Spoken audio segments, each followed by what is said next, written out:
All right, we're going to get into some physics because it's all related. So hopefully from the last slide, you already have these equations down, but if not, you can write them while I am talking about some important stuff. So here on Earth, our gravity, so our G is always 32. Okay, so always 32 there because that's the rate at which it falls. And then our initial vertical velocity, we need to know that. And then S sub 0, that's subscript, so S sub 0, is its initial height. So those are the letters that we need to know what their meaning is before we can go to the next page to start our problem. So the Surfside Little League uses a baseball pitching machine to help train players to catch a high fly ball. It throws baseballs straight up with an initial velocity of 36 feet per second from a height of 4.5 feet. Okay, so that means that it's on its little stand of 4.5 feet, and that's where it's getting shot off from. Okay, so we want to find an equation that models the height of the ball t seconds after it's thrown. So we're actually going to use that first equation on the last page and fill in as much information as we can, which will then give us our equation.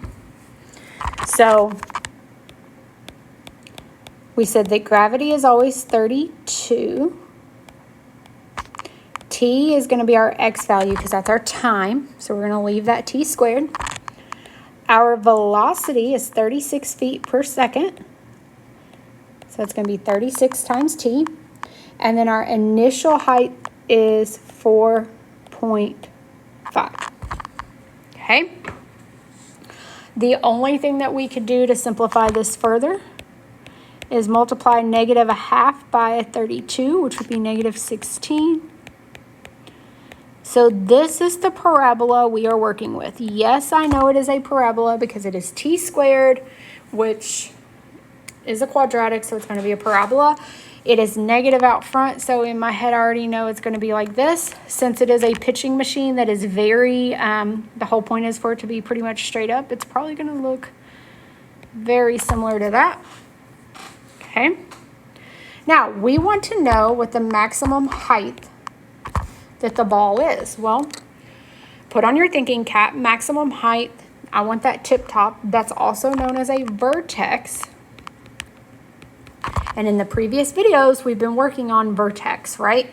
So I'm actually going to do C first because it says how many seconds will it take to reach the maximum height? Well, that's the x value. That's t for time. So I'm going to find that first. So to find t, I'm going to do negative b over 2a,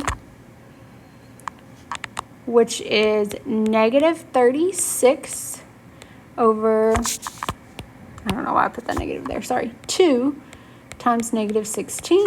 Negative divided by negative will be positive, and I'm going to go ahead and divide that out. And so negative 36 divided by negative 32 is 1.125 seconds. So it's going to take 1.125 seconds to reach its maximum height, and then it's going to come down and you're going to have to catch it. Okay, so let's see how high it's actually going to go. Well, if I know the x value, I can find the y value by plugging it in everywhere that there's an x, or in this case a t for time. Okay, and if I want the proper terminology here, I'm finding S of 1.125. Type that in your calculator. If you want to hit pause here and type it in your calculator on yourself to make sure that you get it, you may. I will be your calculator for you if you do not want to do that. It is 24.75, and we're talking about height in feet. So we're going to label it feet. So that ball is going 25 feet in the air before it's coming back down. All right. So, how much time is the ball in the air? We want to find the x-intercept to figure this out.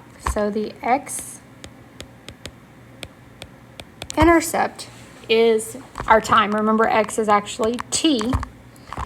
And so I would want to do x equals negative b plus or minus square root b squared minus 4ac all over 2a.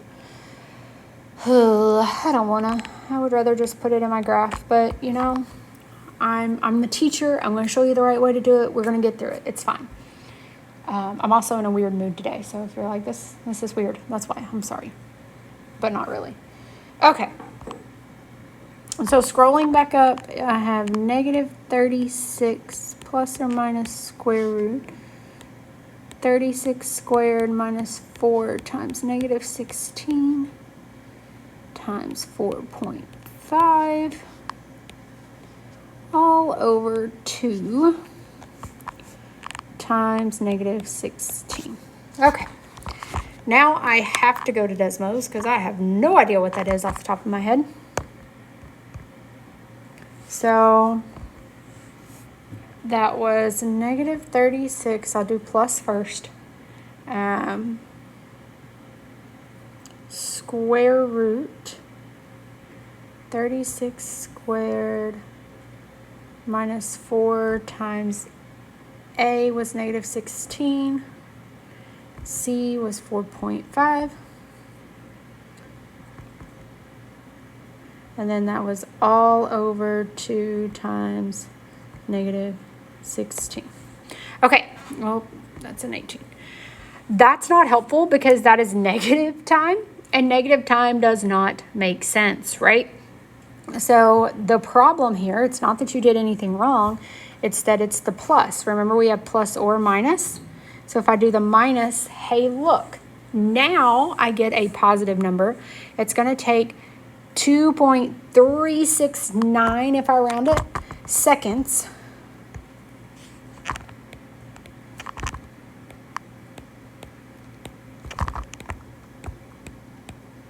to hit that ground, okay? Because that is time, height is 0. So 2.369 seconds to hit the ground. And then we want to determine its vertical velocity when it hits the ground. So we're going to use that other equation, the v of t equals negative gt plus v sub 0. All right. So remember, g was 32. And the initial velocity was 36. Okay. So we found out that when it hits the ground is when x is 2.369, right? So that is what we want to find here. We want to find v of 2.369. That just means that where there's a t, we're plugging in 2.369. Okay? And then I type that in my calculator, and I get negative 39.808 approximately feet per second. So the velocity, remember, that's average rate of change, the speed there, at impact is about 40 feet per second. Okay. All right. That problem is finished. Okay. Let's analyze some graphs and make sure we know what they are asking. So this one doesn't really require much math, as like actual computing stuff when I say math, as it does just interpreting graphs, which can really help us on any type of standardized testing. And it's activating a part of our brain for critical thinking. So even if you're like, I'm not going into anything about graphs, it is still a good thing to practice interpreting them to help you with real world skills and to build that thinking. So we have this graph. We have time in minutes going across the x-axis, and then we have the distance traveled in miles going on the y-axis, okay? And this is between 0 and 150 minutes. And so part A asks, when is the particle at rest? So the particle is at rest when it's not increasing and it's not decreasing. So that would be here. Let's change that color. That would be here, here, and here. Now, it's not proper to say there, there, and there. Okay, so the way we say that is we say T is between, remember we use those less than symbols to say between, 30 and 50. We can also say T is between 60 and 80. So 61st, 82nd. And between 110 and 120 minutes. So all of those intervals, the object is at rest. When is the particles moving left? So that would be backwards. So thinking about the distance traveled, this is going forward. Forward distance would be to the right. It's going up, so that's forward distance. But these are decreasing, so they're going backwards. So left would be those two intervals right there, which we would say is between 80 and 110. And then 120 to 150. Okay. When does the particles change directions? So when was it going one way? And then it started going another way. So we're not counting the places at rest. We're saying, like, when did it change the direction? Well, that happened at 80 minutes. Okay. All right. Let's look at a different graph that we think is different. We may learn something more in example 9, hint, hint. But let's look at a different graph for now. It's showing the velocity versus time. So velocity on the side here, time here. Okay. And it's also between 0 and 150 minutes. This time, we want to know when is the particle at rest. Okay. So it would be at rest when we are at 0 velocity, right? So miles per minute, 0. So all of those places occur right there. So between 30 and 50, between 60 and 80, and between 110 and 120.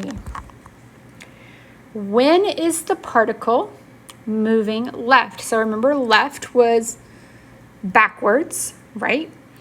So if we're talking about velocity, we're talking about a backwards velocity, which would be a negative velocity.